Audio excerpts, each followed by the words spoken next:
Thank you. I am beyond excited to be here today speaking with all of you about African digital makers and users. And although I'm jumping off from the specific research topic, really it's a talk about the relationship of human diversity to digital innovation. The power we have to harness design thinking to make alternative futures. So right now, the African digital revolution is unfolding in really exciting ways.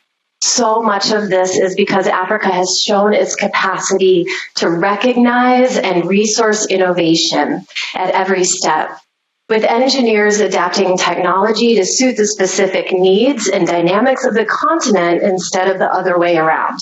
So behind me, I'm going to show you footage from the Fakugesi Afro Tech Riot Festival in South Africa. Here we go. Whose motto is Ungapfelwa Innovation Yako, which means own your innovation.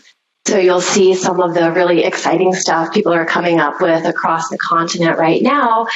As I speak with you, I want to give you a sense of the promise, imagination, and problem-solving brilliance of the continent with the youngest population on Earth. So Africa has the youngest population on Earth. There are tons and tons of young people ready to make things and put them out in the world and write themselves into the digital landscape.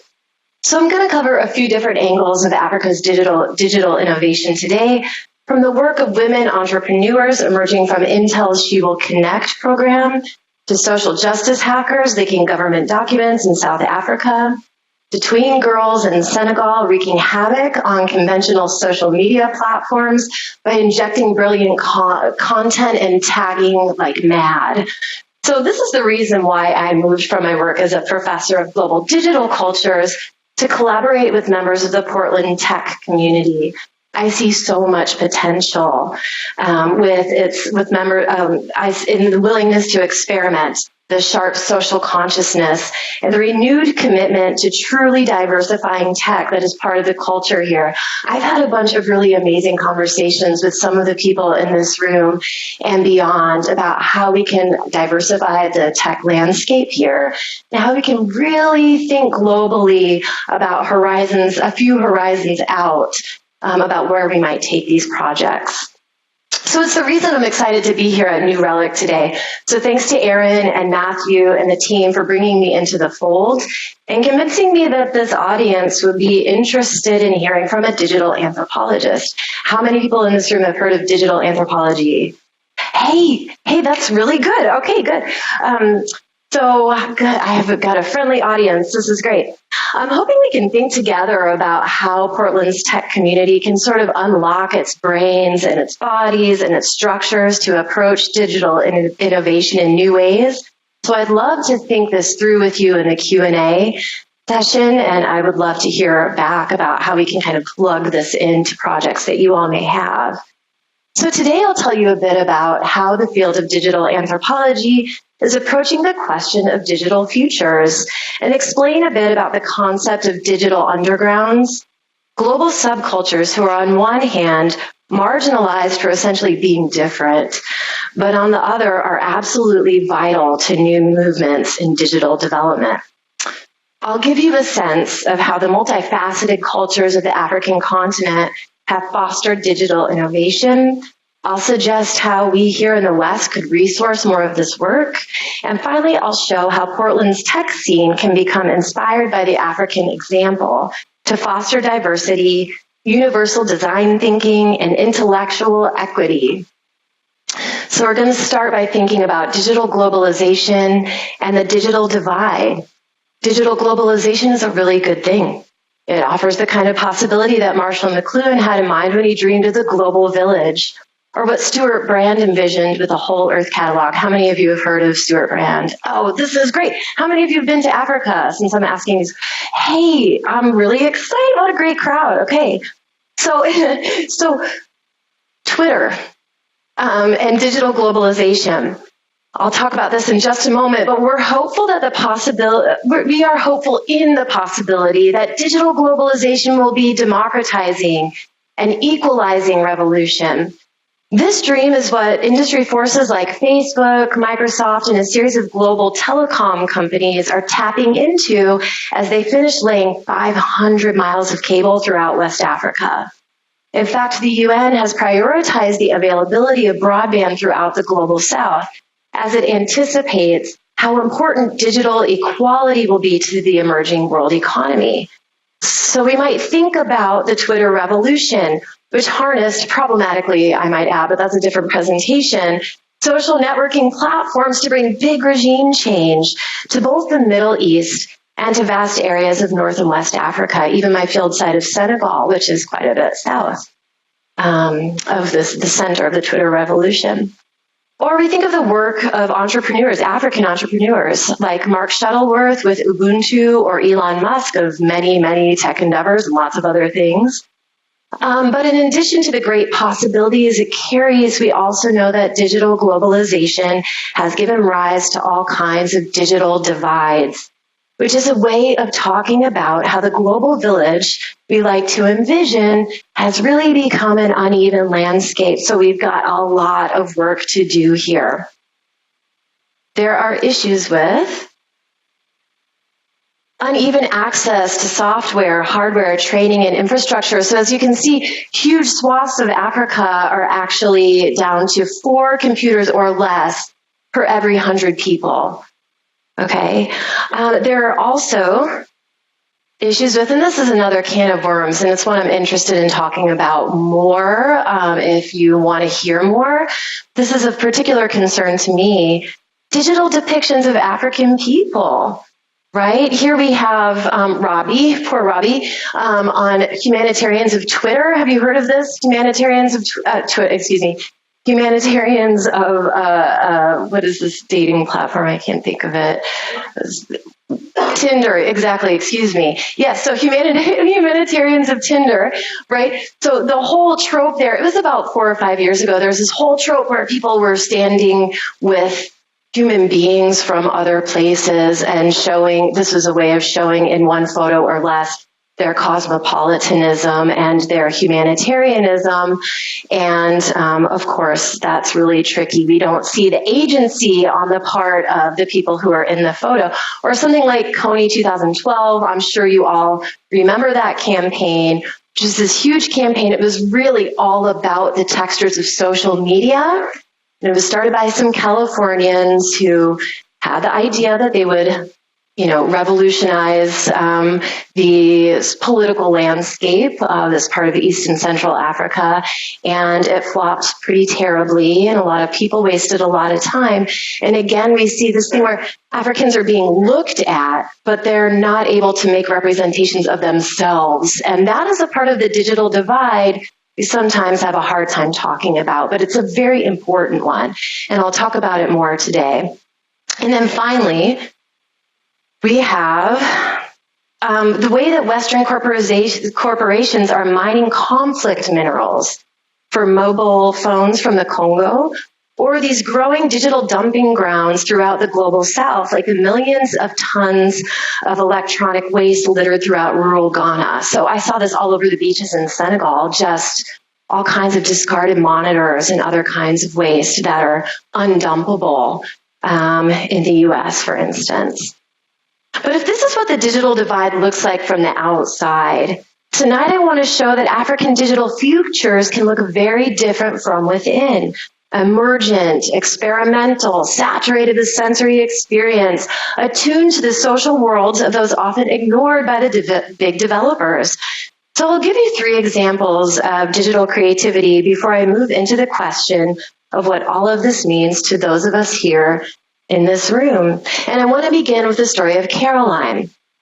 One way Africa's digital future is emerging is in the form of tech entrepreneurship and social problem solving.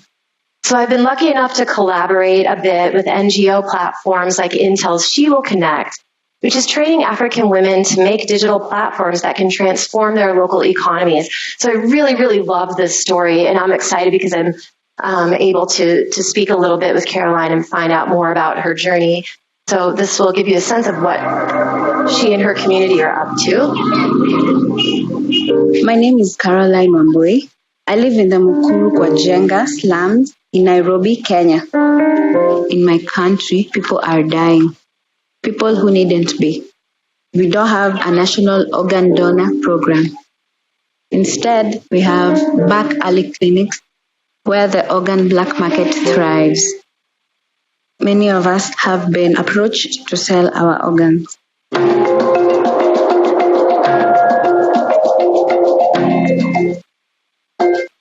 In 2014, my uncle needed a kidney. In the family, no one had his match, and it took too much time to find a kidney in the black market.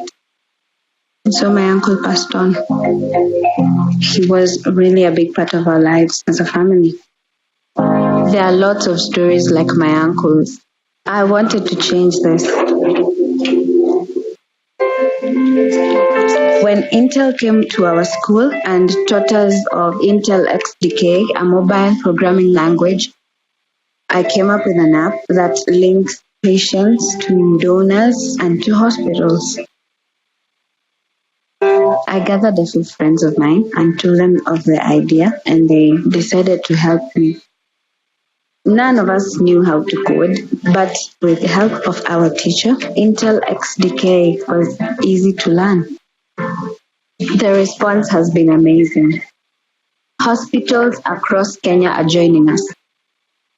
We're giving patients and families another shot at life because everyone deserves that. We have some good news for you.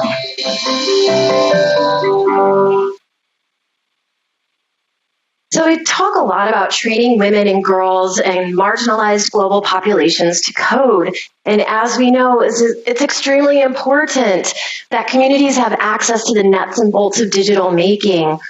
But I also think Caroline's story shows us that rather than orienting our work to teaching young people to code what the tech industry already wants, right, to sort of include them into the digital landscape as we already imagine it, we can teach African girls, for instance, to code things African girls want and need. And how do we know what that is until we let them experiment and give them the space and, more importantly, the resources to do that for themselves, right? So to that end, I want to highlight how important African hackers are to the global digital landscape. They're thinking up new ways to engineer digital solutions in response to emerging problems, from famine to political upheaval. African hackers take advantage of the continent's remarkably open telecom infrastructure, where protocols and hierarchies are not consolidated or cemented in place. There are seams for creativity, as I'm sure plenty of people in this room know. In fact, the continent has always been at the cutting edge of mobile technologies, right? This is one of the first places on the planet where people were using cell phones long before your average American had access to that. So I really like the way Ethan Zuckerman describes African hacking in his essay on the topic in Wired. He says, one trip to sub-Saharan Africa is all it takes to demonstrate the misconceptions about Africa in the digital age. Wireless ISPs were common in the Ghanaian capital of Accra before public Wi-Fi nodes were widespread in the US.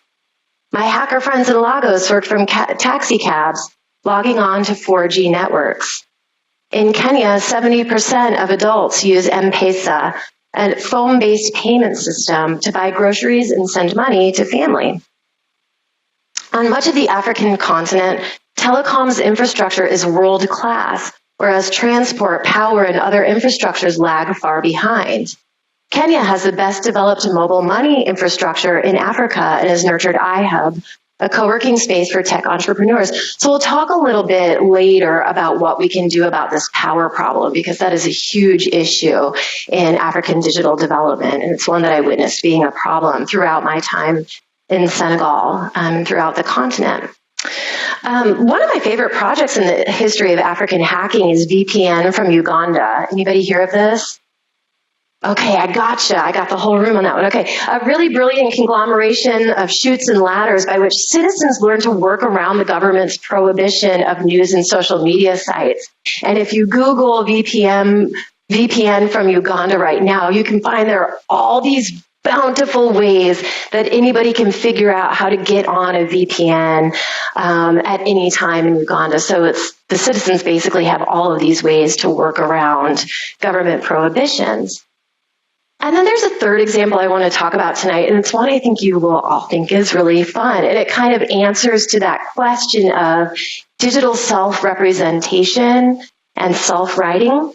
And it's also a really fun example. It has to do with the high value many African cultures place on the arts and aesthetics as critical tools of communication. The digital landscape is a highly visual and highly auditory space. It's exciting to see how young people have harnessed the power of sight and sound and the senses to influence digital production. So how many people in this room know something about Nollywood? Nollywood, okay, a few, great. Nollywood is the biggest and the earliest of the contemporary African film industries. Its mark is the use of low-budget CGI technology to really spectacular, amazing ends. And it is a meme gold mine, and I'm going to share with you one of my favorites, African Batman. And so we'll watch about a minute of this, and I'll explain to you why this is actually important. But I want us to think a little bit about what the production values are here, knowing that this is a relatively low-budget film. There we go.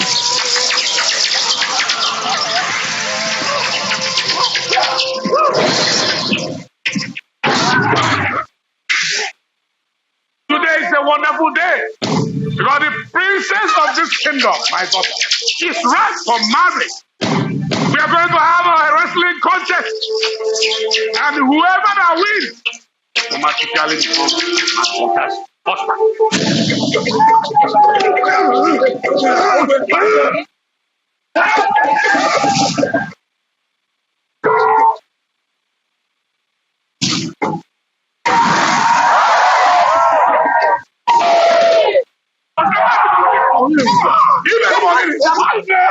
Jesus Christ was not ordinary.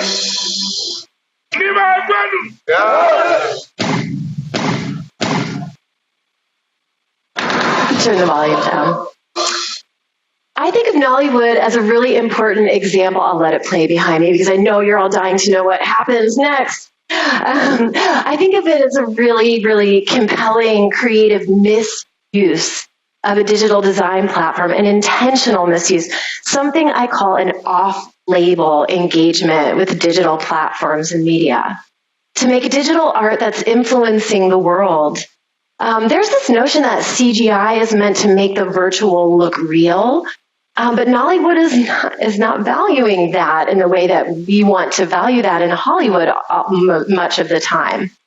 They wanted to heighten the textures of the surreal. Make no mistake, these are intentional choices that have helped to make Nollywood a global phenomenon. This is why we enjoy it so much.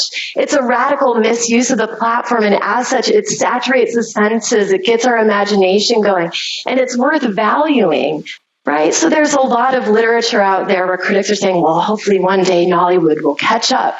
And they are coming from a different place, and they're doing something different, and it's awesome, right? And in fact, maybe Western filmmaking will catch up with Nollywood in the sense that when you see sort of a high-budget version of this, okay, good, it's me. When you see a high version of this, well, I'll say this, we have low-budget movies like African Batman, right? And then we have higher-budget Nigerian cinema that holds those same production values, the surreal, the possible, the experimental, but with a higher budget. So this is a film on Yemoja, the African mermaid goddess, by Nigerian-British filmmaker Nosa Igbenedion. And I'm sure plenty of people in this room can recognize the similarities between this filmmaking and, for instance, Beyonce's video album for Lemonade, right? There's a lot of conversation between the African popular arts and the African digital arts and our most cutting edge American media makers. So this willingness to think differently about digital design captivates filmmakers in the West. I'm sure many of us can see the parallels between this and plenty of other emerging music videos, for instance. So Nnedi Okorafor, the African writer, says of her work, My science fiction has different ancestors, African ones. In turn, I want to consider the possibility that the life of African digital creativity also has ancestors of its own. It's got its own trajectory. It's got its own background. It's got its own genealogy. And in turn, this off-label use of digital technology is at the heart of African digital futurism or Afrofuturism, a field that bridges the creative and tech industries. Science fiction writers, for instance, are teaming up with game developers, like in the clip that we saw at the beginning of this talk. Afrofuturism is really exciting because it offers an alternative vision for the ways humanity can unfold in the digital age. So I want to give you a sense of how I got into this field of digital anthropology. It sounds like plenty of you already have a sense of what this is. I started doing this about a decade ago, and how it's come to matter in the digital diversity projects I've been able to do in the world of tech and here in Portland. And I also want to take a beat to suggest what the tech world at large can learn from African creativity. While many of us think of anthropology, we think of the past. One branch of the field, archaeology, is literally about unearthing objects that can tell us how people used to live. My field, cultural anthropology, is often misunderstood as being concerned with lost ways of life, or communities thought to be somehow pre-modern. But ever since African-American anthropologist and Boasnian anthropologist Zora Neale Hurston showed us how Black popular music like the blues could spread and influence global cultures, anthropology, did you know she was an anthropologist in addition to a novelist? She's a trained anthropologist, Columbia trained. It's turned its attention to the ways global and marginalized communities navigate and innovate in contemporary times. So there are three keywords I want to think about today: digital undergrounds, digital divide, and the off-label uses of digital technologies. So at the core of my work is an interest in a group of digital makers and users I call digital undergrounds, subcultures, global communities, and marginalized groups whose creativity offers so much to new movements in digital design. Many of these practitioners fall across the invisible digital divide, places where technology, training, and connectivity are hard to come by. And I argue that what these digital undergrounds tend to do is to use digital hardware, software, platforms, and media in off-label ways, meaning they bend it, mispurpose it, combine it, or otherwise hack it to suit their needs. So the cultures we study are highly complex and attuned to surviving and thriving in changing global circumstances. Following a book project with hip-hop producers in the U.S. South, which I began to research in 2004, around 2008, I started to realize how important these off-label digital media uses are to marginalized youth. So I'm looking at underground hip-hop scenes in Oakland, for instance. I'm working with underground hip-hop producers in Chicago.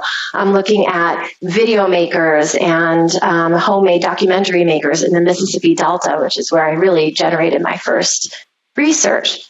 I decided I wanted to go to Senegal because I wanted to think about a rapidly urbanizing African landscape and how young people in these places were using digital technologies to write themselves into the world, to say who they are, where they're from, and what their values are. And I found this immensely important. So I went to summer camp and I immersively learned the Wolof language, because I wanted to work with youth on the outer edges of the city who don't speak French as often and who are far less likely to speak English. And so I really wanted to get to the heart of what people who have less access to conventional modes of digital making were doing. And I met these amazing people like this woman, Tusa Senarap, who says hi to everyone. She knows I'm talking about her right now. She runs a feminist recording studio in a Dakar suburb called Guédiawaye. This is Dakar, Senegal. A suburb called Guédiawaye, and it's a very poor neighborhood in the outer suburbs of Dakar. Power is only working maybe sometimes half the day, sometimes not. I mean, large swaths of time go by with no power, no connectivity. And she's really using digital production in these amazing ways. She's got, of course, there's no local media industries per se, So Senegalese artists are distributing their work through online platforms only. They're not charging for it, but they're using it to build prestige, what they call personality. And then they can start to get the interest of maybe American NGOs who can give them visas and bring them to the U.S. to perform and set up showcases for them in downtown Dakar for exchange students, right? She's doing things like making these highly visible flyers and that distribute very easily over social networking sites. And then she'll put them up on her Facebook page and tag her top 50 friends, each of whom has the most friends. And one of the practices in Senegal is to know it's very rude not to let people tag you. So if you ever look at a Senegalese Facebook page, it tends to just be filled with flyers and advertisements for your friends, or sometimes just really cute photos. So it's all about building prestige and personality. It's all about who you know. So there's this whole other political economy that is unfolding online in the work of these young people that we don't really, in the West, don't really have a way to conceive of or to talk about yet. So I want to be some of that connective tissue. Something else I did was spend a lot of time. Senegal is a 96% Sufi society, Sufi Islamic society, which is really amazing. And so one of the coolest things I was able to do was to witness Sufi digitalis. Okay, this is unfolding. So this is my friend Sofna Hariba, and she makes videos. She's a Sufi praise singer, and she makes YouTube videos that are meant to be broadcast into the living rooms of Senegalese people who have been dispersed all over the globe.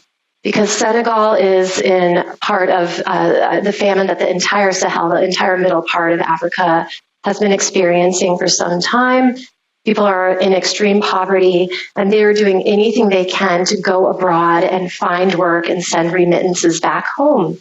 What happens then is they become out of touch with their Sufi dieta or their worship group. And so what they do, because the sensory experience of being in that worship place is so important to them, they make these videos and they broadcast them, and they can enter religious ecstasy. They chant along with it, and they can actually have that religious experience while very far from the source of the Sufi worship. And then we see things like cassette tapes that have been digitized by the Sufi faithful and then put up online on these Sufi web pages. So I think Sufi web design is really fascinating because it's really saturated with images and media and sound, right? And I think that's really important. And the moment when I realized, I think it's coming right along here. Yeah, the moment when I realized that I wanted to take my fieldwork in Senegal the digital route and really focus on this was a photo I took in a praise chant that Sokhna Hadi was conducting. And this was 2010 or 2011. And I was there making my digital video and being the anthropologist. I had been working with her and her collective for about a year and a half at that time, and I practically moved into her house. We were very close, which is cool because I was comfortable being in the space and people were comfortable with me, which is really great. So there I was standing on the stage and doing my anthropology thing and recording this for posterity. And I look up and nobody needs me. They've got 50 video cameras on this woman, right? And this is before a lot of us were really using mobile video technologies. They are all recording this. And what is fascinating to me is the way that this media reverberates through the digital sphere. So all of these people made these things, and what do they do with the recordings? Eventually, some of them would upload them, right? So you can find my film of this event, but you can find maybe 6 other videos of this event on YouTube, and they're all stacked up on top of each other, and you can move from one perspective to another, right? Which is fascinating. But more so, people are recording these things to SIM cards. And then the next day, when they are having tea with their friends, they are swapping their SIM cards and copying them, right? And this is how they're distributing the recordings of the event. They're distributing these field recordings. And all of a sudden, you take a SIM card from one of the guys drinking tea around the table, and I could plug it into my computer, and I had a traveling archive of 10 years of recordings of amazing Sufi chants. right? So this is a remarkable usage of these technologies.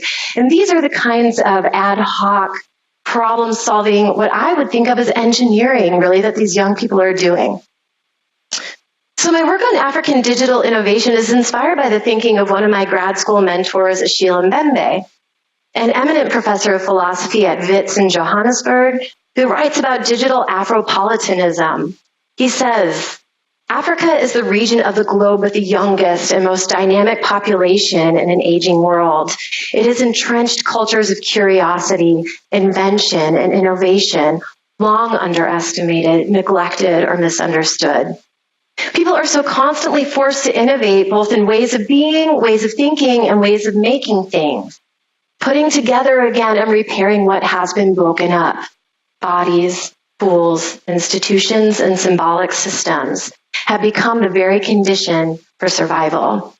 Today in major cities throughout this vast continent, it is common for objects of use value to be made from apparently worthless things. Matter that already existed is folded, remixed, and welded and blended into new combinations. Items that would otherwise be considered rubbish are resurrected. And in their extraordinary lives and frugality, these cultures of retrieval, repair, and remaking of things are the repositories of tacit knowledges and skills. So my research on Africa's digital revolution is really about the human capacity for innovation, our ability to essentially make something from nothing that can help us to survive and thrive in a world that is constantly in flux. It's about the idea of culture-responsive digital development that doesn't assume a one-size-fits-all approach, that understands that truly universal design is about plasticity, experimentation, and the unknowable. And it's actually about the question of who counts as an engineer.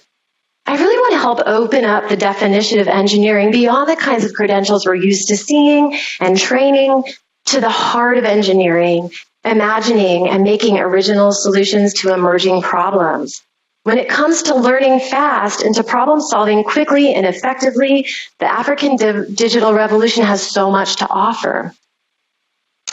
So, as I close out, I'm going to visit two questions. One is how to resource African digital creativity, and the final one is what we can do here in Portland, what we can learn from the African example when it comes to innovation.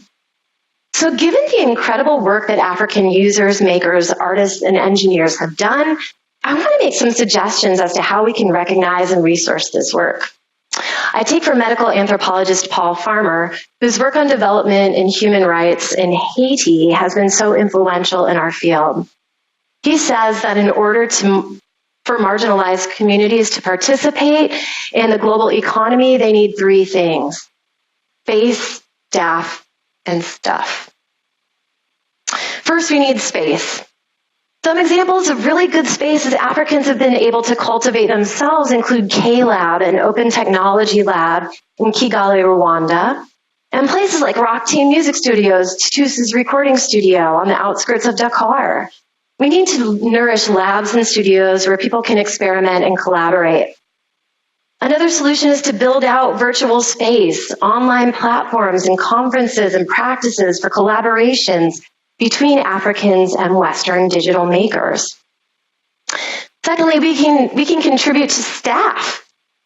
This can mean funding for hiring faculty, trainers, and coaches who can not only teach coding and programming skills, but all of that connective tissue, right? Skills like entrepreneurship, human-computer interaction, and digital design.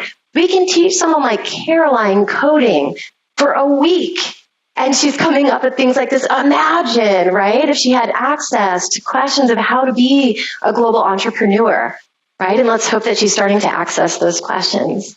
That's the kind of staff we'd love to send there. And then there's the stuff. Machines and hard drives are really expensive. This is the really, really tricky part, everybody.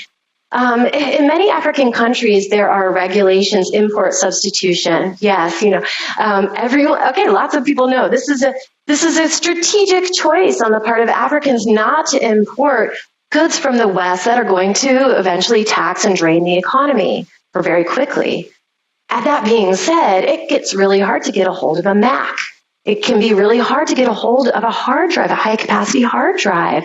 Stuff is hard to get your hands on. And not only is it hard to get and distribute the stuff and to keep it, right, because it's highly prized, but you also have to maintain it. You also have to be able to fix it. And that gets really tricky in economies that are based on sharing. If somebody's got a Mac, everybody in the neighborhood's going to use it. It's going to need repairs really quickly. But it would be really not okay to not share it and to let other people not let other people use it.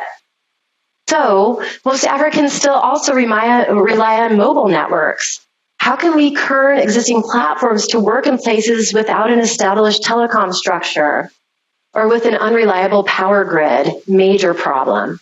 Finally, we need to find alternative modes for funding startups and projects by using tailored platforms. This is another specific one we need to work on. We need to resource these makers.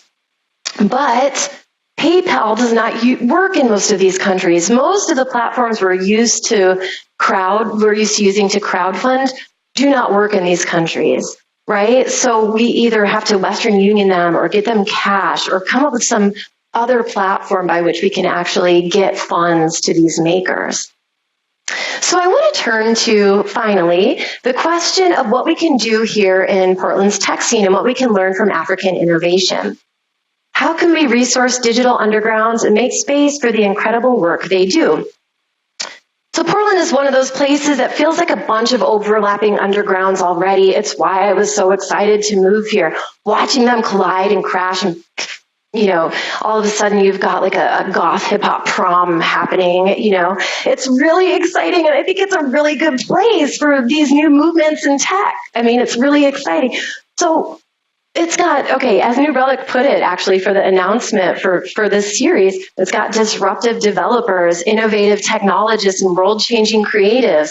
Let's do this. Let's do this. If this is who we are, then what can we learn from African innovation? I'll throw out a few general areas, but really I want this to be part of our discussion after I'm done talking. I really want to hear where you think we can innovate and what we could do and what kinds of collaborations we can start to think about. But first, we need to prize and foster mobility, contingency, experimentation, imagination, meaning that we have to find a way to nourish projects that may not have an immediate outcome or impact. We need more space to play in our work lives, to collaborate across companies or silos, and to loosen up the practices of designing and programming.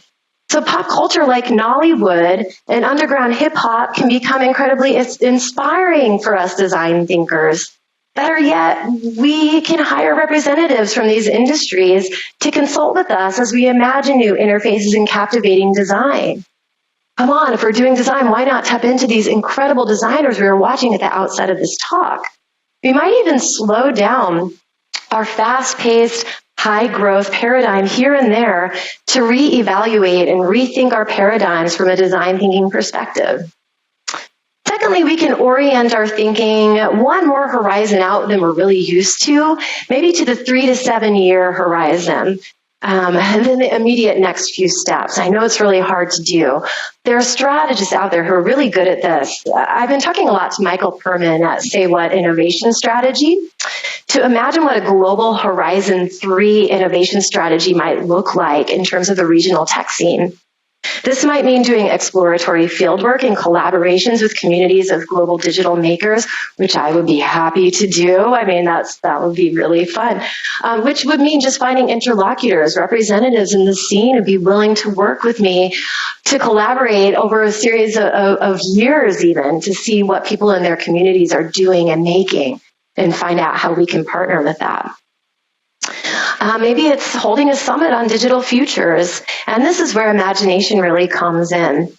Another example from the local community that I've really enjoyed is the original research by my colleagues Jessica Outlaw and Beth Duckles at the Extended Mind. I'm not sure if you're familiar with them, but they're brilliant. They've been doing work on the experience of women in virtual reality and augmented reality environments. They just put out a white paper on it. So we want to be anticipating the importance of diverse user groups. That means a lot to me as somebody who does user experience research, is really thinking about recruiting and working with sort of marginalized users in unprecedented ways. We really have to go outside of the box to access those worlds. And I want to note that attending to the ways digital undergrounds approach innovation is not only inspiring and ethical, it's good for business outcomes. Across the board, research shows that diversifying teams increases productivity and contributes to strong products and strong campaigns. So finally, we can sort of trick back on the idea of culture fit, right? Within the business and tech communities, I've blogged a lot about this major concern. I've heard it referred to as the culture fit straitjacket. We want to move forward to new approaches to digital diversity, equity, and inclusion. So we can hire coders, engineers, and developers who do not have conventional training. And I understand that New Relic is really good about this. They've hired a number of folks from code schools, which is awesome. Now we can begin to think about how to bridge the gaps between the requirements for conventional job listings in the field and alternative modes of training and apprenticeships and fellowships that can enrich teams in unforeseen ways. We can partner with communities and representatives of communities across the digital divide. I'd love to see Portland firms partnering with African hackers, come on, with tween social media users, with underground hip hop artists, with retirees, with disability communities, and with refugees. I believe that this is who we really are here in Portland, and it's the potential a growing scene like ours could really grab onto. We are global thinkers who are always willing to take a close look at our borders and boundaries and assumptions, and we are ready to take some really important steps to opening these up to true global digital diversity. Thank you.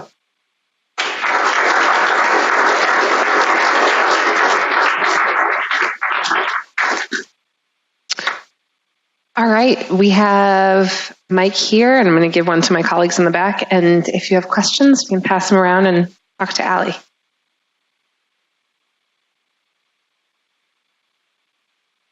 Okay, questions or thoughts?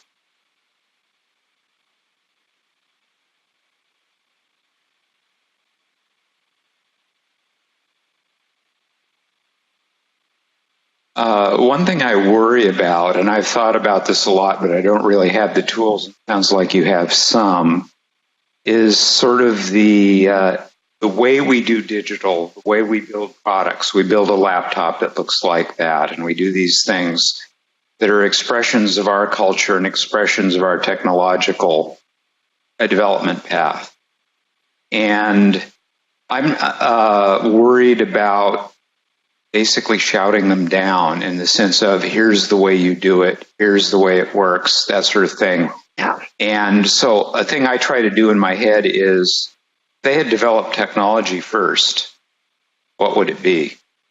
How would we be adapting to what their culture produced, and how can we simulate that? How can we draw out of their past and their future? How can we imagine what they would do if they were fully empowered for a long time? So